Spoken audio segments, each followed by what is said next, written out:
নমস্কাৰ বন্ধু বান্ধৱীসকল, মই ডিম্পল নাথে পুনৰ আন এটি নতুন ভিডিঅ'লৈ আপোনালোকক আমাৰ অসম মনিটৰ ইউটিউব চেনেললৈ স্বাগতম জনাইছোঁ। বন্ধু বান্ধৱীসকল, যোৱাকালি 6th ছেমিষ্টাৰৰ এক্সামৰ আপডেট এটা দিছিলোঁ যে কেনেদৰে অনলাইন বা অফলাইন মোডত এক্সাম দিব পাৰি। সো যোৱাকালি অনলাইন বা অফলাইন মোডৰ এক্সামৰ যিটো লিংক আছিল সেই লিংকটো অপেন হোৱা নাছিল। সেইবাবে আজি পুনৰ আন এটি নতুন ভিডিঅ'লৈ বা ভিডিঅ' বনাই আপোনালোকৰ ওচৰলৈ আহিছোঁ কেনেদৰে অনলাইন বা অফলাইন মোডৰ এক্সামৰ যিখন ফৰ্ম আছে ফৰ্মখন ফিল আপ কৰিব পাৰিব। গতিকে পলম নকৰি বলক ভিডিঅ'টো আৰম্ভ কৰোঁ।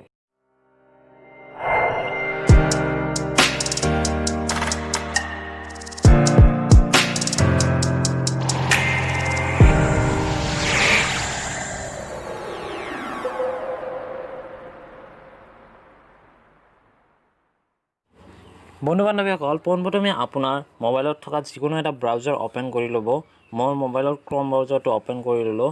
ক্ৰম ব্ৰাউজাৰটো অপেন কৰি ইয়াত গুৱাহাটী ইউনিভাৰ্চিটি বা GU পৰ্টেল বুলিও চাৰ্চ কৰিব পাৰে। GU পৰ্টেল ইয়াত চাৰ্চ কৰি দিয়াৰ পিছত তলত স্ক্ৰল কৰি আহিব। স্ক্ৰল কৰি অহাৰ পিছত দেখিব যে ষ্টুডেণ্ট পৰ্টেল বুলি ইয়াত আছে লিখা।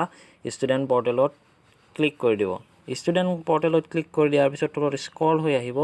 স্ক্ৰল হৈ অহাৰ পিছত লগিন টু ইয়'ৰ একাউণ্ট ইয়াত লগিন কৰিব আহিব। এনেকৈ login with password with OTP login enter login ID enter password আৰু ইয়াত তলত কেপচা দিয়া আছে। এইটো কেপচাটো বুক কৰি ইয়াত বহাই দিব লাগিব আৰু তাৰপিছত লগিন কৰি দিব।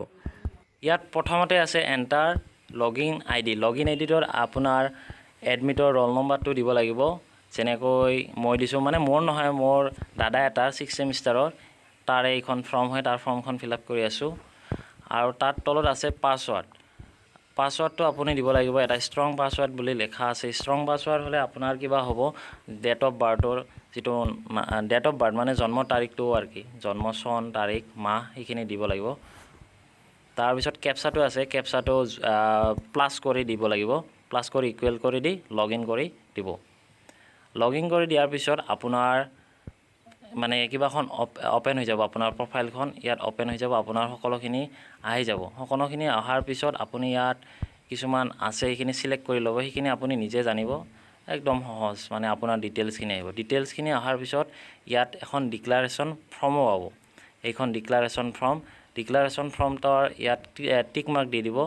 মানে অফলাইন বা অনলাইন মোডৰ এক্সামটো চিলেক্ট কৰাৰ আগতে ডিক্লাৰেশ্যন ফৰ্মখন মানে ক্লিক কৰিব লাগিব। মানে ডিক্লাৰেশ্যন ফৰ্মখন ক্লিক কৰা এতিয়াই মানে যে এটা চিনচিয়াৰিটি। আৰু ইয়াত কিবা এখন নটিছখনত লিখা আছে, ইউনিভাৰ্চিটিৰ নটিছখনত লিখা আছে যে ইয়াত কিছুমান নিয়ম নীতি লিখা আছে যে পৰীক্ষা সম্বন্ধীয়, পৰীক্ষাত কেনেকৈ বহিব, অনলাইন মোডত বহিলে কি কৰিব লাগিব, অফলাইন মোডত বহিলে কেনেকুৱা ধৰণৰ নিয়ম নীতি পালন কৰিব লাগিব, চব ইয়াত নটিছখনত লিখা আছে। লগতে গুৱাহাটী ইউনিভাৰ্চিটিৰ আণ্ডাৰত যিখিনি পৰীক্ষা হ'ব, যদি আপুনি অনলাইন মোডত পৰীক্ষা দিয়ে তেতিয়াহ'লে যদি অনলাইন মোডত পৰীক্ষা দিয়াৰ ফলত যদি নেট কানেকশ্যন যদি কমি যায়, যদি কিবাটো আপলোড কৰিব, ছাবমিট কৰিব, তাৰ কাৰণে কিন্তু গুৱাহাটী ইউনিভাৰ্চিটি কোনোদিনে দায়বদ্ধ নহ'ব। এইখিনি ফৰ্মখনত তলতে অনলাইন বা অফলাইন মোডৰ চিলেক্ট কৰাৰ কাৰণে এখন আছে, select mode of examination before selection the mode please গ' থ্ৰু দ্য শ্বপ। ইয়াত ক্লিক কৰিব। ক্লিক কৰাৰ পিছত আপুনি অনলাইন না অফলাইন মোডত এক্সাম দিয়ে সেইটো চিলেক্ট কৰিব একদম কেয়াৰফুলি। আৰু তাৰপিছত তলত ছাবমিট বটনটোত আছে, ছাবমিট বটনটোত ক্লিক কৰি দিব। ক্লিক কৰাৰ পিছত আপোনাৰ ছাকচেছফুলি লগিন হৈ যাব। আৰু আপোনাৰ যিখন ৰিচিপ্ট আছে সেইখন আপুনি কিবা কম্পিউটাৰ দোকানৰ পৰা প্ৰিণ্ট কৰি উলিয়াই ল'ব। এইখিনিয়ে। যদি ভিডিঅ'টো ভাল লাগিছে তেতিয়াহ'লে লাইক কৰিব, কমেণ্ট কৰিব আৰু ছাবস্ক্ৰাইব কৰিব। লগতে কাষত থকা ন'টিফিকেশ্যন বেলটো দবাই দিব, যাতে আমাৰ আহিবলগীয়া নতুন নতুন ভিডিঅ'বোৰ আপোনাৰ মোবাইলত আমি আপলোড কৰাৰ লগে লগে যাতে যাই পায়। আৰু আমাৰ এটা হোৱাটছআপ গ্ৰুপো আছে অসম মনিটৰ ইউটিউব চেনেলটোত।